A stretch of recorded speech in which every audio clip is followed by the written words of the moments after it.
চিঠি হযরত মাওলানা মোহাম্মদ সৈফুল্লাহ কাসিমি সাহেবের কাছে, যিনি শেখুল হাদিস দারুল উলুম সেহরাবাজার মাদ্রাসা, পূর্ব বর্ধমান, পশ্চিমবঙ্গ। তাকে তার মূল্যবান বক্তব্য উপস্থাপন করার জন্য আমি অনুরোধ করছি। মাওলানা সৈফুল্লাহ কাসিমি সাহেব, মাইক ঠিক করে দিন। মাওলানা সৈফুল্লাহ কাসিমি সাহেবকে মাইকটা ঠিক করে দিন।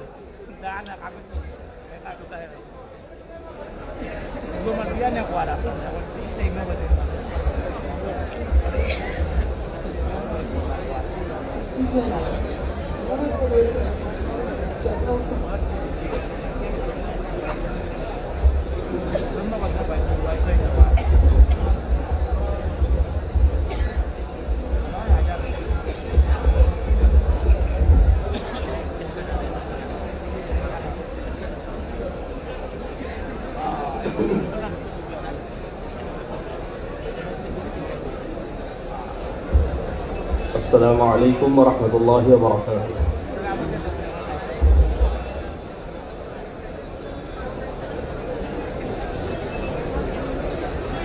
الحمد لله وحده والصلاة والسلام على من لا نبي بعده. أما بعد فقد قال الله تبارك وتعالى: أعوذ بالله من الشيطان الرجيم واعتصموا بحبل الله جميعا ولا تفرقوا صدق الله العظيم وصدق رسوله النبي الكريم ونحن على ذلك من الشاهدين والشاكرين.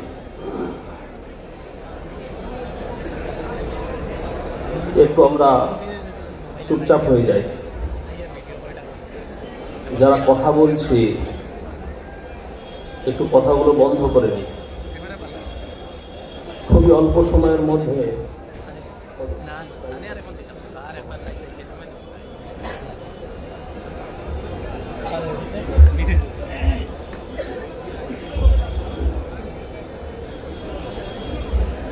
বিশ 25 মিনিটের মধ্যে আমি কথা শেষ করব ইনশাআল্লাহ।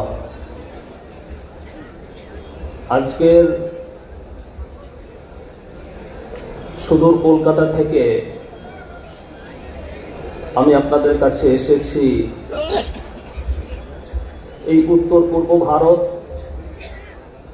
ইমারতে শরঈয়া ও নাদওয়াতুত তামিরের 61তম বার্ষিক সম্মেলন এবং আল জামিয়াতুল আরাবিয়াতুল ইসলামিয়া বদরপুরের ৭৪তম বার্ষিক অনুষ্ঠান ও জলসায়ে দাস্তারবন্দি ও খতমে বুখারী শরীফের এই অনুষ্ঠানে আমি এসে পৌঁছেছি। আসামের বিভিন্ন জায়গায় আমি এসেছি, কিন্তু আজকে এই বদরপুরের মাটিতে এসে আমি অনেক গর্বিত। আজকের এই বদরপুর আল জামিয়া প্রাঙ্গণে এই বিশাল জনসমুদ্র, বিপুল সংখ্যক মানুষের ঢল আমাকে অনেক বেশি পরিমাণে আনন্দিত করেছে। আজকে আমি অনেক বেশি পরিমাণে খুশি। আজকের এই আল বদরপুর জামিয়া প্রাঙ্গণে আমি উপস্থিত হতে পেরে নিজেকে ধন্য বলে মনে করছি। সম্মানীয় সুধী আমার ভাইয়েরা, মঞ্চে অনেকেই উপবিষ্ট রয়েছেন, বরণীয় উলামায়ে কেরামগণ, বিনা কোনো ভূমিকায় আমি কথা রাখছি, যেহেতু সময় খুবই সংক্ষিপ্ত। আজকের এই ইমারতে শরঈয়া এবং নাদওয়াতুত তামিরের বার্ষিক সম্মেলন এবং আল জামিয়াতুল আরাবিয়াতুল ইসলামিয়ার এই খতমে বুখারী শরীফ এবং বার্ষিক দস্তারবন্দি অনুষ্ঠান, আজকের এই অনুষ্ঠান অনেক গুরুত্বপূর্ণ অনুষ্ঠান। বুখারী শরীফ আমাদের সম্মুখে শেষ হবে। বুখারী শরীফের সর্বশেষ পাঠ দান করবেন শাইখুল হাদিস এবং আমির শরিয়ত জনাব হযরত মাওলানা ইউসুফ আলী সাহেব দামাত বারাকাতুল্লাহ আলিয়া।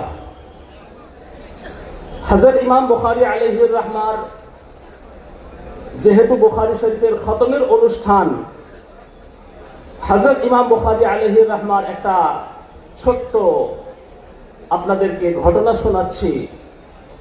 হযরত ইমাম বুখারী আলাইহির রহমা কত নেক মানুষ ছিলেন, কত সৎ মানুষ ছিলেন। শুধু তিনিই নন, তার মা অনেক সৎ মহিলা ছিলেন। হযরত ইমাম বুখারী আলাইহির রহমার সম্পর্কে কিতাবের মধ্যে পাওয়া যায় যে ছোট্ট বেলায় শৈশব বয়সে হযরত ইমাম বুখারী আলাইহির রহমা অন্ধ হয়ে গিয়েছিলেন, চোখের দৃষ্টিশক্তি হারিয়ে ফেলেছিলেন। হযরত ইমাম বুখারী আলাইহির রহমার মা অনেক বেশি পরিমাণে কান্নাকাটি করতেন, আল্লাহ রাব্বুল আলামিনের কাছে দোয়া করতেন যে হে আল্লাহ, আমার ছোট্ট সন্তান সে নিজের দৃষ্টিশক্তিকে হারিয়ে ফেলেছে, অন্ধ হয়ে গেছে। হে রব্বুল আলামিন, তুমি আমার ছেলের দৃষ্টিশক্তিকে ফিরিয়ে দাও। অত্যধিক পরিমাণে, খুব বেশি পরিমাণে তিনি কান্নাকাটি করতেন আল্লাহ রাব্বুল আলামিনের কাছে। একদিন হযরত ইমাম বুখারী আলাইহির রহমার মা স্বপ্ন দেখছেন হযরত ইব্রাহিম খলিলুল্লাহ আলাইহিস সালাতু ওয়াস সালাম তিনি ইমাম বুখারী আলাইহির রহমার মায়ের স্বপ্নের মধ্যে এলেন। হযরত ইমাম বুখারীর মাকে বলছেন, قد رد الله على ابنك بصره لكثرة بكائك, তোমার অত্যধিক কান্নাকাটি করার জন্য, খুব বেশি পরিমাণে দোয়া করার জন্য, অত্যধিক কান্না করার জন্য আল্লাহ রাব্বুল আলামিন তোমার সন্তানের দৃষ্টি শক্তিকে ফিরিয়ে দিয়েছেন।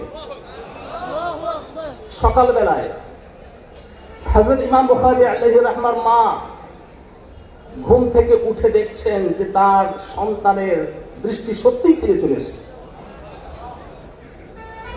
এত বড় নেক রমণী ছিলেন, নেক মহিলা ছিলেন। হযরত ইমাম বুখারী আলাইহির রহমা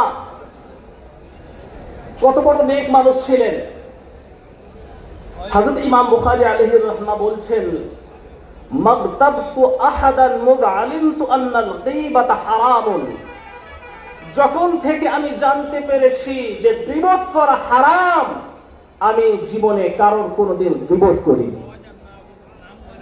আজকের এই আল জামিয়া বদরপুরের প্রাঙ্গণে আমরা বসে আছি। আল জামিয়াতুল আরাবিয়া আল ইসলামিয়া বদরপুর দিনের অনেক খিদমত করে যাচ্ছে আলহামদুলিল্লাহ। আপনারা প্রতিবেদন শুনলেন, হযরত মাওলানা উসামা মাবরুর চৌধুরী সাহেব তিনি জামিয়া প্রতিবেদন পেশ করলেন। এই ইমারতে শরঈয়া ওয়া নাদওয়াতুত তালিম দীর্ঘদিন যাবত অনেক খিদমত করে আসছে, জনগণকে অনেক নেতৃত্ব দিচ্ছে। প্রথম আমির শরীয়ত জনাব হযরত মাওলানা আব্দুল জলিল চৌধুরী সাহেব নব্বরাল্লাহু মারকাদাহু, আল্লাহ রাব্বুল আলামিন তার কবরকে নূরে নূরে ভরে দিন। আরো জোরে বলুন আল্লাহুম্মা আমিন। অনেক নক্ষত্র সমতুল্য ছিলেন, ইমারতে শরঈয়া ওয়া নাদওয়াতুত তামিরকে নেতৃত্ব দিয়েছেন। তার ইন্তেকালের পরে দ্বিতীয় আমির শরীয়ত জনাব হযরত আল্লামা তয়্যিবুর রহমান বড়ভূঁইয়া সাহেব নব্বরাল্লাহু মারকাদাহু, আল্লাহ তাবারক ওয়া তাআলা আপন রহমতে তার কবরকে ঢেকে দিন। তিনি এই ইমারতে শরঈয়া ওয়া নাদওয়াতুত তামিরের নেতৃত্ব দিয়েছেন। আলহামদুলিল্লাহ, ইমারতে শরঈয়া ওয়া নাদওয়াতুত তামির তার নিজস্ব গতিপথের অনেক দূরে এসে পৌঁছেছে। বর্তমান আমিরে শরিয়ত জনাব হযরত মাওলানা ইউসুফ আলী সাহেব দামাত বারাকাতুল্লাহ আলাইয়া তিনি এই সংগঠনকে নেতৃত্ব দিয়ে যাচ্ছেন। সুতরাং এই যে দিনের প্রতিষ্ঠান, এই আল জামিয়াতুল আরাবিয়াতুল ইসলামিয়া বদরপুর, এই ইমারতে শরঈয়া ওয়া নাদওয়াতুত তামির, এই প্রতিষ্ঠানগুলোর সঙ্গে আমরা থাকবো, বলুন ইনশাআল্লাহ।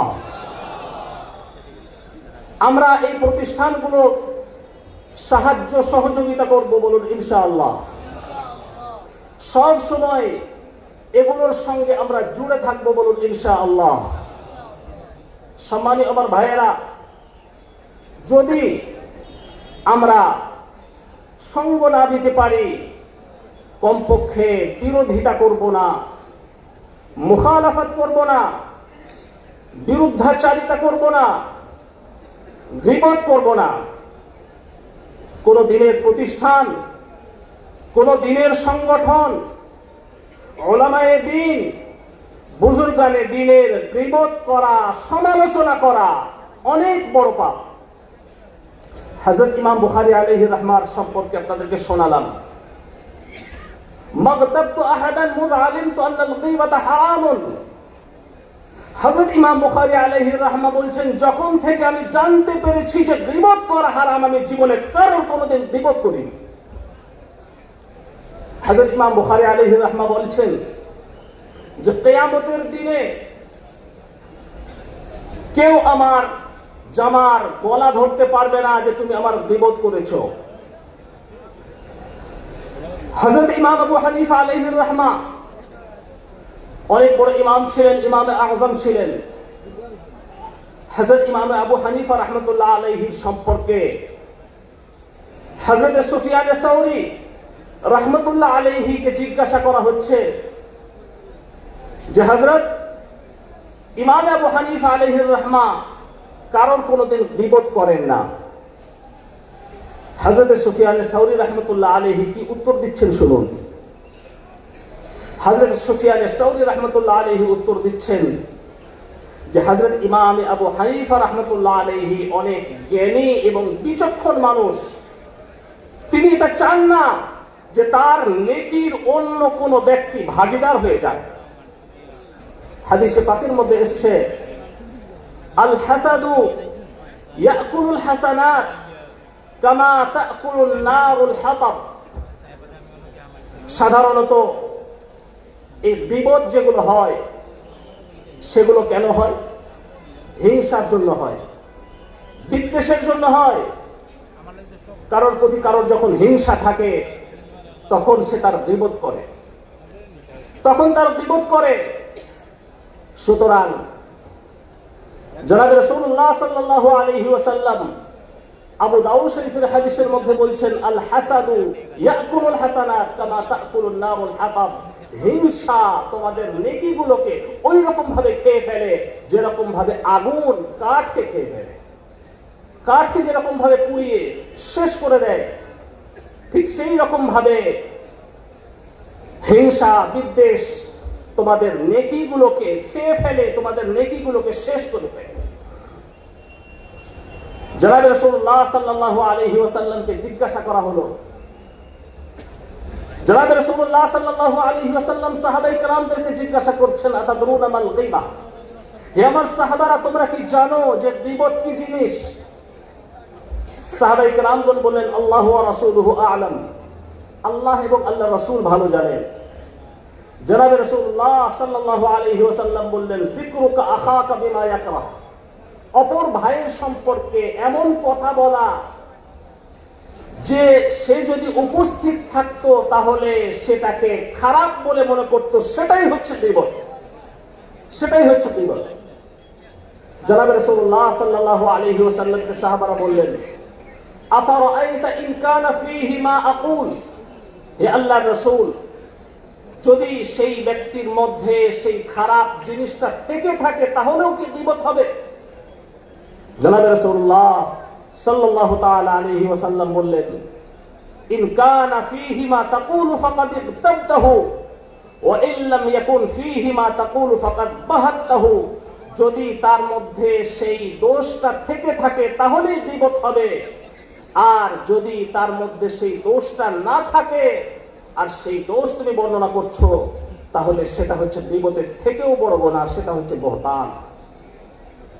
আমার বলার যেটা উদ্দেশ্য সেটা হচ্ছে যে এই যে দিনের প্রতিষ্ঠান, এই যে দিনের সংগঠন, এই মাদ্রাসা, এই মসজিদ, এই খানকাহ, এই মার্কাজ, এই নাদওয়াতুত তামির, এই সমস্ত সংগঠনগুলোর সাহায্য সহযোগিতা আমরা করব, এগুলোর বিরোধিতা আমরা করব না, এগুলোর গীবত আমরা করব না, উলামায়ে দ্বীনের গীবত আমরা করব না,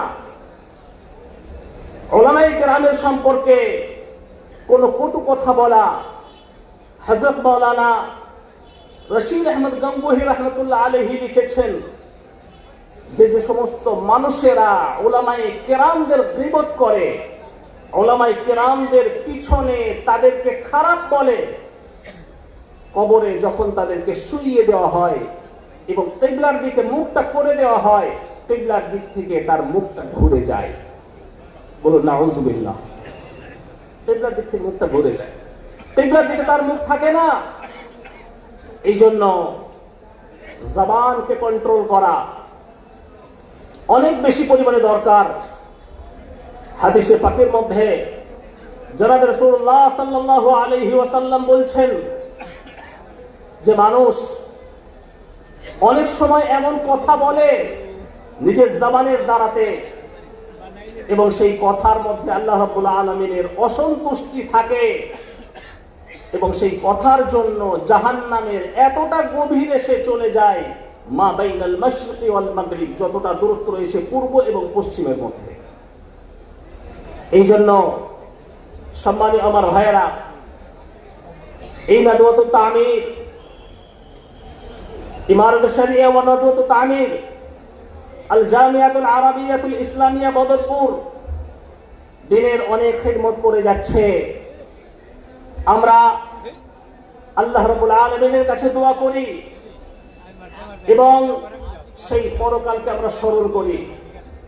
আমরা দুনিয়াতে কেউ থাকতে আসিনি, আমরা সকলেই হচ্ছি দুনিয়ার মুসাফির।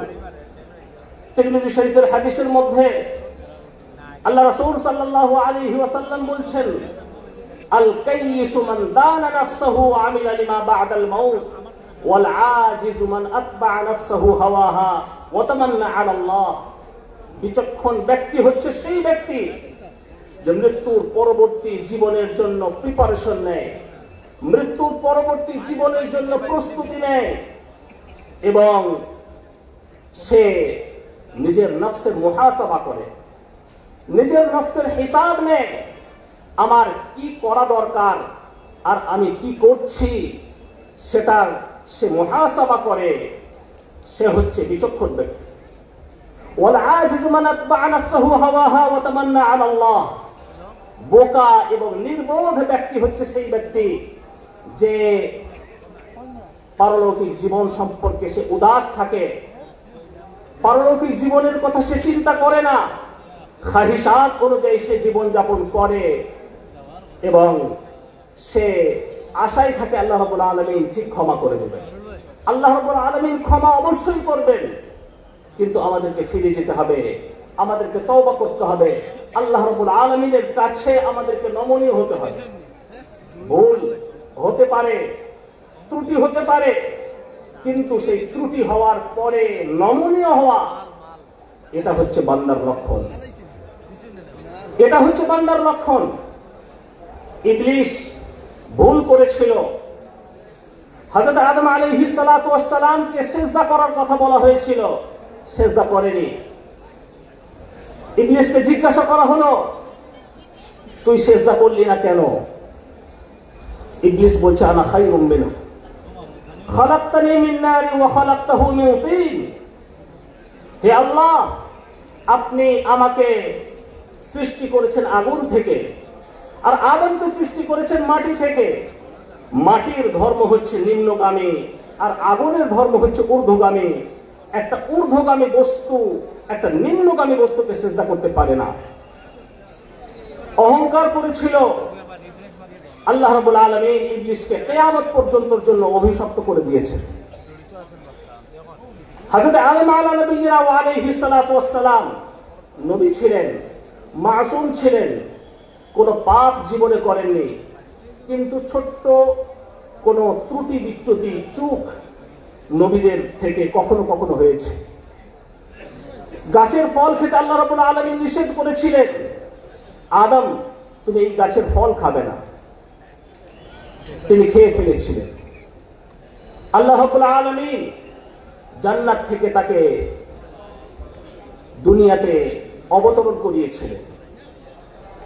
হযরত আদম আলাইহিস সালাতু ওয়াস সালাম আল্লাহ রাব্বুল আলামিনের কাছে দোয়া করেছিলেন, কান্নাকাটি করেছিলেন, রব্বানা যালামনা আনফুসানা ওয়া ইন লাম তাগফির লানা ওয়া তারহামনা লানাকুনান্না মিনাল খাসিরিন। কান্নাকাটি করেছিলেন। রব্বুল আলামিন তাকে বরগুজিরা বান্দা বানিয়েছেন, তাকে অনেক উচ্চ মাকাম দান করেছিলেন। তিনি নবী, তিনি মাসুম। সম্মানী আমার ভাইয়েরা, কথা আমি শেষ করছি। আল্লাহ তাবারক ওয়া তাআলার খৌফ, আল্লাহ তাবারক ওয়া তাআলার ভয় সব থেকে বড় জিনিস। বাদশাহ আকবরের জামানায় একজন কবি ছিলেন, বিখ্যাত কবি ফায়েজি। কবি ফায়েজি এক সময় একটা নাপিতের দোকানে দাড়ি কাটছেন। নাপিতকে বলছেন আমার দাড়িটা কেটে দাও। নাপিত কবি ফায়েজির দাড়ি কাটছেন। একজন ব্যক্তি সেখান থেকে পার হচ্ছিল, কবি ফায়েজিকে বলছে আকা রেশমি তারাশি, হে আকা আপনি কি নিজের দাড়ি কাটছেন? কবি ফায়েজি তখন উত্তর দিচ্ছেন, বলে রেশমি তারাশম ওয়ালে দিলে কাসে নমি খারাশম। আমি আমার দাড়ি কাটছি ঠিকই, কিন্তু আমি কাউকে কোনো কষ্ট দিই নাই, আমি কারোর অন্তরকে ব্যথিত করিনি, আমি কাউকে কোনো কষ্ট দিইনি।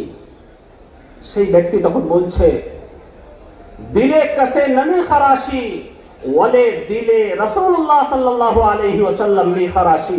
আপনি কারোর অন্তরে আঘাত দিচ্ছেন না, কিন্তু আপনি জনাবে রাসূলুল্লাহ সাল্লাল্লাহু আলাইহি ওয়াসাল্লামের দিলে আঘাত দিচ্ছেন।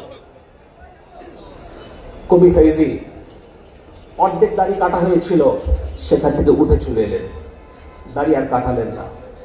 এটা ছিল খৌফ, এটাই ছিল আল্লাহ তাবারক ওয়া তাআলার ভয়। আল্লাহ তাবারক ওয়া তাআলার খৌফ যখন অন্তরের মধ্যে থাকবে, আল্লাহ তাবারক ওয়া তাআলার ভয় যখন অন্তরের মধ্যে থাকবে, যতই মুসিবত আসুক না কেন, যতই মুসিবতের পাহাড় আমাদের মাথায় আসুক না কেন, আজকের সমস্ত কিছু সংবাদ আমরা পাই, সুদূর কলকাতার বাসিন্দা আমরা, সেখান থেকে আসামের সমস্ত সংবাদ নিউজ আমরা দেখি, বিভিন্ন বাড়িতে বাড়িতে বুলডোজার চলছে। আজকে মুসলমানদের উপরে অনেক অত্যাচার হচ্ছে। শুধু আসাম নয়, বিভিন্ন জায়গায়, বিভিন্ন রাজ্যে, বিভিন্ন স্টেটের মধ্যে আজকে মুসলমানদের উপরে অনেক অত্যাচার, মুসলমানদের উপরে অনেক অনাচার, মুসলমানদের রক্ত বইয়ে দেওয়া হচ্ছে, অনেক মুসিবত আমাদের উপরে আসছে। কিন্তু প্রকৃত মুসলমান, প্রকৃত মুমিন হচ্ছে সেই যে সবর করে, ধৈর্য ধারণ করে। ইন্নাল্লাহা মা'আস সাবিরিন, আল্লাহ তাবারক ওয়া তাআলা সবরকারীদের সঙ্গে রয়েছেন। তো সুতরাং সেই রব্বুল আলামিনের জন্য আমরা সবর করব, ধৈর্য ধারণ করব, এবং যে সমস্ত পদক্ষেপ আজকের আমাদের মাথার উপরে আমাদের আকাবিররা রয়েছেন, আমাদের বড়রা রয়েছেন, তারা যে সমস্ত নির্দেশ আমাদের জন্য দেবেন, সেই সমস্ত নির্দেশগুলো আমরা পালন করে চলার চেষ্টা করব ইনশাআল্লাহ। সব থেকে আমি কথা শেষ করছি, একটা এক্সাম্পল আমি দিই যে আপনারা এই আল জামিয়া, এই ইমারত শরঈয়া ওয়া নাদওয়াতুত তামির, এই সমস্ত সংগঠনের সঙ্গে, আল্লাহ ওয়ালাদের সঙ্গে, বুজুর্গানে দ্বীনের সঙ্গে আপনারা নিসবত রেখে চলার চেষ্টা করবেন, আপনারা সম্পর্ক রেখে চলার চেষ্টা করবেন। একটা এক্সাম্পল দিয়ে আমি কথা শেষ করছি। একজন ব্যক্তি দুটো ইট কিনে নিয়ে এসেছে। একটা ইটের দাম কত? যে ইট দিয়ে বিল্ডিং তৈরি হয়, এরকম একটা ইটের দাম কত বলুন? 10 টাকা। 20 টাকা দিয়ে দুটো ইট কিনে নিয়ে এসেছে। মসজিদের মেঝের কাজ চলছিল, একটা ইট লাগিয়েছে মসজিদের মেঝেতে, আর মসজিদের টয়লেট তৈরি হচ্ছিল, ওই টয়লেটের মেঝেতে আর একটা ইট লাগিয়ে দিয়েছে। এখন দুটো ইটের মধ্যে কোনো পার্থক্য আছে বলুন? পার্থক্য নেই? নেই? আছে, অনেক বড় পার্থক্য আছে। কি পার্থক্য? টয়লেটের মেঝেতে যে ইটটা লাগানো হয়েছে, মানুষ সেখানে খালি পায়ে পা দেবে? খালি পায়ে পা দেয় না। কি করে? জুতো চপ্পল পরে তারপরে সেখানে পা দেয়, ঠিক কিনা? আর মসজিদের মেঝেতে যে ইটটা লাগানো হয়েছে, সেখানে কি চপ্পল পরে মানুষ পা দেবে? দেবে? দেবে না। সেখানে পা দেওয়া তো দূরের কথা, সেখানে নিজের মাথাকে নত করবে, সেখানে সেজদা করবে। This is the difference between the two bricks. The bricks are same. The price is same. The constructor is also same. But the difference is in companionship. Difference is in a relationship. সম্পর্কের পার্থক্য, নিসবতের পার্থক্য।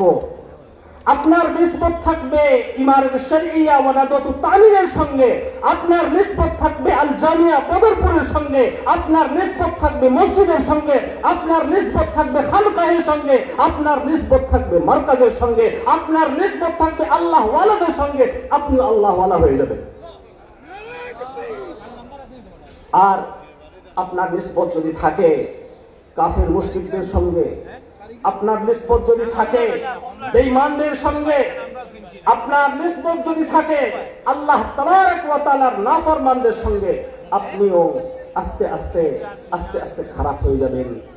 এই জন্যই ফার্সি কবি বলেন, সোহবতে সালেহ তোরা সালেহ কুনাদ ও সোহবতে তালেহ তোরা তালেহ কুনাদ। নেক মানুষের সোহবত তোমাকে নেক বানিয়ে দেয়, খারাপ মানুষের সোহবত তোমাকে খারাপ বানিয়ে দেয়। এই বলে আমি কথা শেষ করছি। ওয়া আখিরু দাওয়ানা আলহামদুলিল্লাহি রাব্বিল আলামিন।